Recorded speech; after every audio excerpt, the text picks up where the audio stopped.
வணக்க மக்களே, நாம இந்த ஆரோக்கியமான பதிவில் 60 வயதிற்கு மேற்பட்டக்கூடிய நம் முதியவர்களுக்கு நீரிழிவு பிரச்சனை இருந்துச்சு அப்படின்னா அவங்க 7 நாட்களில் அந்த நீரிழிவு பிரச்சனையில் 7 வகையான கீரைகள் என்னென்ன கீரைகளை எடுத்துக்கொள்ளும் போது அவங்க அந்த ரத்தத்தில் இருக்கக்கூடிய சர்க்கரையினுடைய அளவை குறைய வைத்துக் கொள்ளலாம் அப்படின்றத நம்ம பார்க்க போகிறோம். இப்போ நீரிழிவு நோயை நீங்கள் கட்டுப்படுத்த வேணும் அப்படின்னா அதுக்கு முதல்ல செய்ய வேண்டியது உணவு கட்டுப்பாடு மற்றும் வாழ்க்கை முறை மாற்றங்களை ஆரோக்கியமானதாக நீங்கள் வைத்துக்கொள்ளணும். அதாவது உங்களுடைய ரத்தத்தில் இருக்கக்கூடிய சர்க்கரையினுடைய அளவை கட்டுப்படுத்துறதுக்கு நார் சத்துக்கள் போன்ற கீரை வகைகள், ஊட்டச்சத்துக்கள் அதிகமாக இருக்கக்கூடிய உணவுகளை எடுத்துக்கொள்ளணும். கார்போஹைட்ரேட் இருக்கக்கூடிய உணவுகளை கண்ட்ரோலாக நம்ம சாப்பிடணும் அல்லது சாப்பிடாம இருக்கலாம். அது நம்மளுடைய ரத்தத்தில் இருக்கக்கூடிய சர்க்கரையினுடைய அளவு எப்படி இருக்குன்றதை பொறுத்து மாறுபடும். ஆனால் நம்ம 7 நாட்கள் 7 கீரைகள் 60 வயதிற்கு மேற்பட்டக்கூடிய நபர்கள் எடுத்துக்கொள்ளும் போது அப்படி அவங்க எடுத்துக்கிட்டாங்கன்னா அப்படின்னா எப்படி அது உங்கள் ரத்தத்தில் இருக்கக்கூடிய சர்க்கரையினுடைய அளவு குறைக்குது அப்படின்னு விளக்கமாக பார்ப்போம். அதை பற்றி பார்க்குறதுக்கு முன்னாடி இந்த வீடியோவுக்கு மட்டும் ஒரு லைக்கை கொடுத்துட்டு இந்த தகவலை உங்களுக்கு தெரிஞ்சவங்களுக்கும் ஷேர் பண்ணிவிடுங்க. ஏன்னா இது அவங்களுக்கும் பயனுள்ளதாக இருக்கக்கூடிய ஒரு ஆரோக்கியமான பதிவு தான்.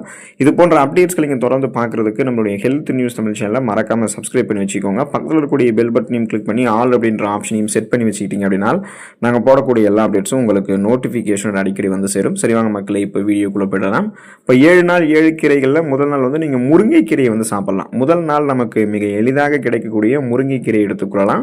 முருங்கைக்கீரையில் ஆன்டி ஃபங்கல் பண்புகள் மிக அதிகம். முருங்கைக்கீரையில் இருக்கக்கூடிய கொர்சடின் அப்படின்ற பண்பு ரத்தத்தில் உள்ள அதிகப்படியான குளுக்கோஸை கட்டுக்குள்ள கொண்டு வருவதற்கு உதவிகரமாக இருக்கக்கூடிய ஒரு முக்கியமான ஆன்டி ஆக்சிடென்ட் ஆகும்.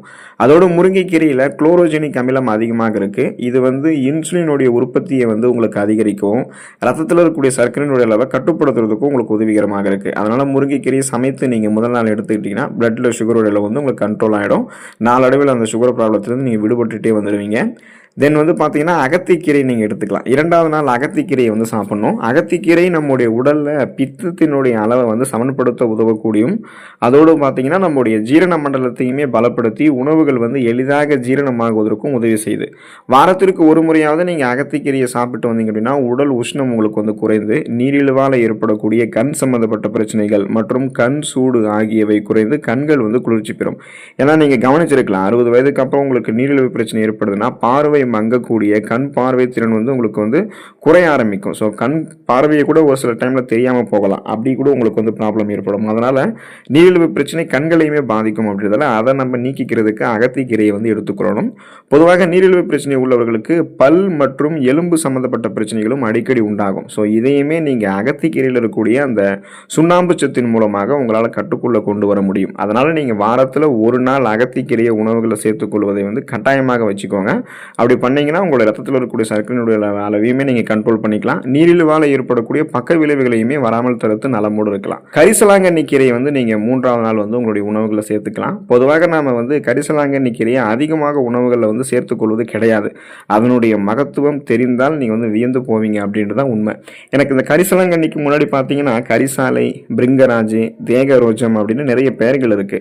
அதே போல கரிசலாங்கண்ணியில் பல வகைகளும் இருக்கு. வெள்ளை, மஞ்சள், சிவப்பு மற்றும் நீல நிறத்தில் இருக்கக்கூடிய கரிசலாங்கண்ணியும் இருக்கு.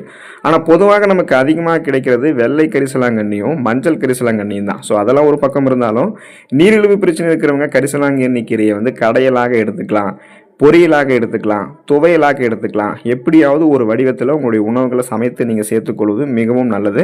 இந்த கரிசலாங்கண்ணி கீரை உங்களுடைய உடலை குளிர்ச்சியாக்கி நீரிழிவால் ஏற்படக்கூடிய நரம்பு சம்பந்தப்பட்ட பிரச்சனைகளையும் கண் எரிச்சல் உள்ளிட்டவைகளையும் போக்கக்கூடிய தன்மை கொண்டது.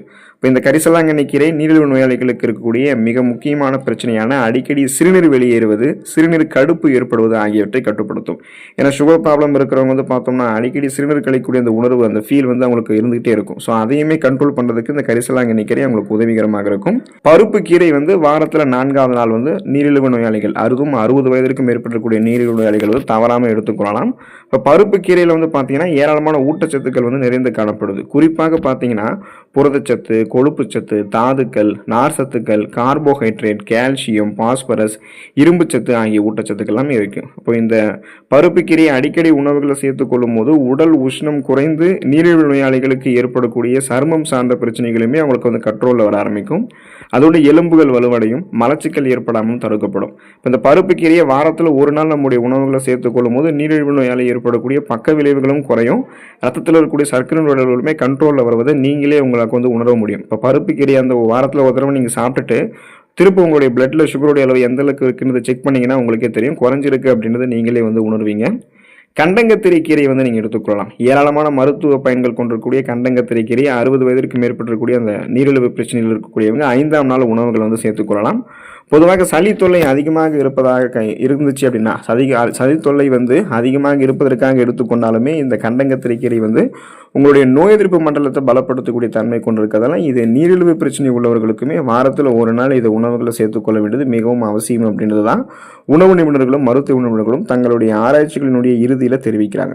அதனால் நீங்கள் இந்த கண்டங்கத்திரை கீரை எடுத்துக்கொள்ளும் போதும் உங்களுடைய ரத்தத்தில் இருக்கக்கூடிய சர்க்கரை அளவு கட்டுப்படுத்தப்படும். நாளடைவில் அந்த சுகர் ப்ராப்ளத்திலிருந்து நீங்கள் விடுபட்டுடலாம். வெந்தயக்கீரையை வந்து நீங்கள் எடுத்துக்கொள்ளலாம். 60 வயதிற்கு மேற்பட்டிருக்கக்கூடிய நீரிழிவு நோயாளிகள் வெந்தயக்கீரை வந்து எடுத்துக்கொள்ளும் போது இந்த வெந்தயக்கீரையில் ஏராளமான மருத்துவ குணங்கள் இருக்குது. ஸோ இதில் வந்து இரும்புச்சத்து மிக அதிகம். அதனால தான் ரத்த சோகை வராமல் இதை தடுத்து நோய் எதிர்ப்பு மண்டலத்தையே வலுவாக வைத்திருக்கிறதுக்கு உதவிகரமாக இருக்கும். ரத்த சோகை பிரச்சனை விடுபட வைக்கும். ஸோ வெந்தயம் வந்து எப்படி உங்களுடைய நீரிழிவை வந்து கட்டுப்படுத்துறதுக்கு மிகச்சிறந்த மருந்தோ அதற்கு இணையாக வெந்தயக்கீரையுமே உங்களுடைய உணவுகளை நீங்கள் சேர்த்துக்கொள்வது நல்லது. வாரத்தில் ஒரு நாள் கட்டாயம் வெந்தயக்கீரை உணவுகளை நீங்கள் சேர்த்துக்கொள்ளணும். இது வாதம், பித்தம், கபம் ஆகியவற்றை உங்களுக்கு வந்து சமன் செஞ்சிடும். கண் பார்வை சம்பந்தப்பட்ட பிரச்சனைகளுமே உங்களுக்கு வந்து நீக்கும். குறிப்பாக சர்க்கரை நோயாளிகளுக்கு ஏற்படக்கூடிய நரம்பு தளர்ச்சி, நரம்பு சம்பந்தப்பட்ட பிரச்சனைகள், பாத எரிச்சல் ஆகியவற்றை சரி செய்வதில் வெந்தயக்கீரைக்கு நிகர் வேறு எதுவுமே இல்லை அப்படின்னு சொல்லலாம். அந்த அளவுக்கு அது மருத்துவன்மைகளை கொடுக்கும். சனிக்கிழமையில பொதுவாக எல்லோருக்குமே வந்து எண்ணெய் தேய்த்து குளிக்கக்கூடிய அந்த பழக்கம் இருக்கிறதால அன்றைக்கு அதோடு வெந்தயக்கீரையை நீங்கள் சேர்த்துக்கொள்வது ரொம்ப ரொம்ப நல்லது. உங்களுக்கு ரத்தத்தில் இருக்கக்கூடிய சர்க்கரை நோயை கட்டுப்படுத்துறதை விடவும் இன்னும் நிறைய மருத்துவன்மைகளுமே கூடுதலாக கொடுக்கும். நீரிழிவால் ஏற்படக்கூடிய பக்க விளைவுகளுமே வெந்தயக்கீரை வந்து சரி பண்ணிடும். பிரண்டை துவையல் வந்து நீங்கள் வந்து எடுத்துக்கொள்ளலாம். அப்போது கீரை அப்படின்னு சொல்லிட்டு பிரண்டையை வந்து சாப்பிட சொல்கிறீங்க அப்படின்னு நீங்கள் கேட்கலாம். கீரையும் பிரண்டை வகையை சேர்ந்தது தான். பிரண்டை வந்து எல்லோருமே கட்டாயம் உணவுகளை சேர்த்துக்கொள்ள வேண்டிய உணவு. ஆனாலும் நீரிழிவு பிரச்சனை இருக்கிறவங்க தவிர்க்கவே கூடாது. எப்போதுமே கிடைத்தாலுமே பிரண்டை கீரையை சுகர் ப்ராப்ளம் இருக்கிறவங்க வந்து வாங்கி தங்களுடைய உணவுகளை வந்து சேர்த்துக்கலாம். இப்போ வந்து பார்த்தீங்கன்னா பிரண்டை துவையலாக வந்து நீங்கள் வந்து அரைத்து இது சாப்பிட்லாம். அதோடு இது வந்து வயிறு சம்மந்தப்பட்ட எல்லா பிரச்சனைகளுமே சரி செஞ்சு ஜீரண மண்டலத்தை ஆரோக்கியமாக வைக்கிறதுக்கு உதவிகரமாக இருக்கும். இன்னும் பார்த்தீங்கன்னா நம்மளுடைய உடலினுடைய அந்த வளர்ச்சிதை மாற்றத்தை தூண்டுவதற்கு பிரண்டைக்கீரை உதவி செய்யும். ஸோ இப்படி நீங்கள் வந்து 7 நாட்களும் 7 கீரைகளுடைய வகைகளை எடுத்துக்கொள்வதன் மூலமாக மிக கூடிய விரைவிலேயே உங்களுடைய ரத்தத்தில் இருக்கக்கூடிய சர்க்கரையினுடைய அளவு எவ்வளவு அதிகமாக இருந்தாலும் அது சரியான அளவுக்கு கண்ட்ரோலில் வருவதை உங்களாலே மிக எளிமையாக உணர முடியும். இப்போ நீங்கள் ஒவ்வொரு நாளும் ஒவ்வொரு கீரைகளை எடுத்து சாப்பிட்டுட்டே இருக்கும்பொழுது அடுத்தடுத்த நாளில் உங்களுடைய ரத்தத்தில் சர்க்கரையினுடைய அளவு எந்த அளவுக்கு வந்து கட்டுப்பாடோடு குறைஞ்சிருக்கு அல்லது கட்டுப்பாடோடு இருக்கா குறைஞ்சிருக்கா அப்படின்னு நீங்கள் செக் பண்ணும்போது உங்களுக்கு நீங்கள் எதிர்பார்க்கக்கூடிய நல்ல மாற்றமே கிடைக்கும். எல்லா வகையான கீரைகளுமே அதிக அளவு ஆன்டி ஆக்சிடென்ட்கள் இருக்குது. அதோடு மெக்னீசியம், இரும்புச்சத்து, ஃபோலிக் அமிலம், விட்டமின் B12 நிறைந்திருக்கு. ஸோ இந்த சத்துக்கள் யாவுமே சர்க்கரை நோயினுடைய காரணமாக ஏற்படக்கூடிய விளைவுகளான நரம்பு சம்பந்தப்பட்ட கோளாறுகளை நீக்குவதற்கும் கண் சம்பந்தப்பட்ட கோளாறுகளை நீக்குவதற்கும் எலும்பு தொடர்பான பிற பக்க விளைவுகள் எதுவாக இருந்தாலுமே சுகர் ப்ராப்ளத்தோடு சேர்த்து அந்த சுகர் ப்ராப்ளத்தால் ஏற்படக்கூடிய நிறைய பக்க விளைவுகளுமே சரி பண்ணிடும். அதே போல் எல்லா வகையான கீரைகளிலுமே ஆன்டி ஆக்சிடென்ட்கள் இருக்குங்க இல்லையா? ஸோ இது வந்து நம்மளுடைய ஜீரண மண்டலத்தை ஆரோக்கியமாக வைக்கும். பித்தப்பை, கணையம், கல்லீரல், சிறுநீரகம் ஆகிய எல்லாவற்றினுடைய செயல்திறன்களையுமே அதிகரிக்க செய்வதோடு பாதிப்புகளின்றி நம்ம ஆரோக்கியமாக உடல் நலத்தை மேம்படுத்திக் கொள்வதற்குமே உதவிகரமாக இருக்கும். ஸோ 7 நாட்கள் வாரத்தில் இந்த கீரைகளை சாப்பிடுங்க. அந்த 60 வயதிலும் நீரிழிவு பிரச்சனை இல்லாமல் நீங்கள் நலமோடு வாழக்கூடிய வாய்ப்பை பெறுவீங்க. அடுத்த ஆரோக்கியமான பதிவில் மறக்காமல் சந்திப்போம். நன்றி மக்களே.